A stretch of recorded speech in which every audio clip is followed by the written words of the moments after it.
আসসালামু আলাইকুম রহমতুল্লাহ। সম্মানিত ভাই এবং বোনেরা, আমি আপনাদের সামনে এখন সূরা আল কিয়ামাহ, যেটি পবিত্র কোরআনের ৭৫ নম্বর সূরা, এর ১ থেকে ১৫ আয়াত পর্যন্ত বাংলা তর্জমা পড়ে শোনাব।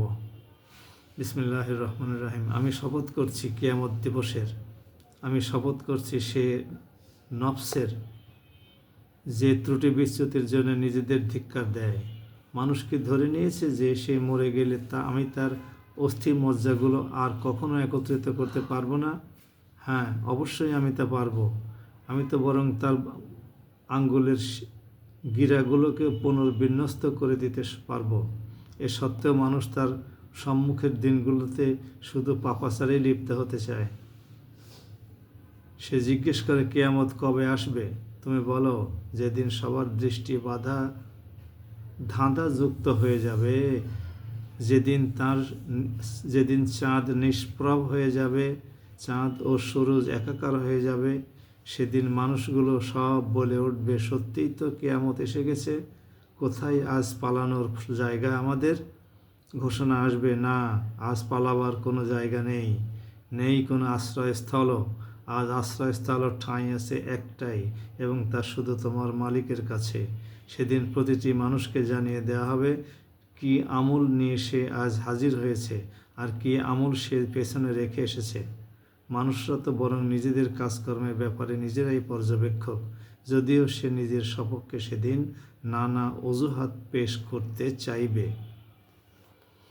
সাদাকাল্লাহুল আলিউল আজিম। সম্মানিত দর্শক শ্রোতা ভাই এবং বোনেরা, পরিষ্কার করে আল্লাহ রাব্বুল আলামিন কিয়ামতের বর্ণনা করার আগে উনি কিয়ামত দিবসের শপথ করছেন, এবং ওই সমস্ত নফস বা মানুষের শপথ করছেন যারা নিজেদেরকে পাপাচারের কারণে নিজেরাই ধিক্কার দিবে। আল্লাহ পাক কিয়ামতের দিনের ভয়াবহ অবস্থার বর্ণনা দিচ্ছেন। চাঁদ এবং সূর্যকে একত্রিত করে ফেলা হবে সেদিন। ভাবুন, ৯,৩০,০০,০০০ মাইল দূরে, বিজ্ঞানীদের ধারণা কত কোটি মাইল দূরে মাপতে গেছে কে? বিজ্ঞানীরা বলেছে, তাই আমরা বলি ৯,৩০,০০,০০০ মাইল দূরে সূর্যের অবস্থান, আর ২,৪০,০০০ মাইল দূরে চন্দ্রের অবস্থান। এই দুইটাকে আল্লাহ রাব্বুল আলামিন একত্রিত করলে কি ভয়ানক পরিণতি হবে ভাবুন। আসুন আল্লাহর কাছে আমরা ক্ষমা প্রার্থনা করি। ওই বিপদের দিন, যেদিন আসমান সমূহ কাঁচের মতো টুকরা টুকরা হয়ে ভেঙে পড়বে, কি হবে সেদিন? পর্বতগুলো ধ্বনিত তুলার মতো উঠতে থাকবে, সমুদ্রগুলো উত্থলিত হবে। সেদিন কি অবস্থা হবে আসুন ভাবি, এবং আল্লাহর কাছে ওই বিপদ থেকে আমরা রক্ষা পাওয়ার জন্যে আকুল আবেদন জানাই।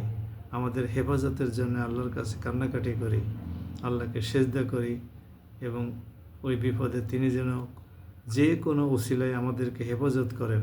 অবশ্য আল্লাহ কোনো উসিলা ছাড়াও আমাদেরকে হেফাজত করতে সম্পূর্ণরূপে সক্ষম। সবাই ভালো থাকুন। আসসালামু আলাইকুম ওয়া রাহমাতুল্লাহ।